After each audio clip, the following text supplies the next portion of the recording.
دنیا کے پیچھے بھاگو گے تو سکون کھو دو گے، آخرت کو چاہو گے تو دنیا خود قدموں میں آئے گی۔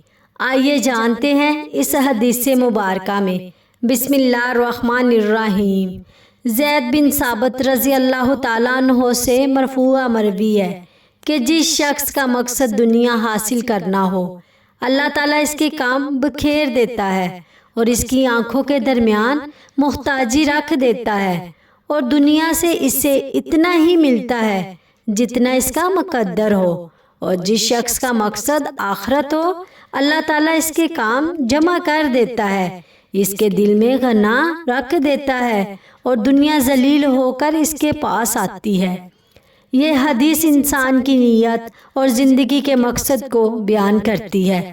رسول اللہ صلی اللہ علیہ وآلہ وسلم نے فرمایا کہ جو شخص صرف دنیا، مال اور شہرت کے پیچھے بھاگتا ہے، اللہ تعالیٰ اس کے کام بکھیر دیتا ہے، اسے کبھی سکون نہیں ملتا، وہ ہمیشہ پریشان اور محتاج رہتا ہے، حالانکہ اسے دنیا اتنی ہی ملتی ہے جتنی اس کے نصیب میں لکھی گئی ہو۔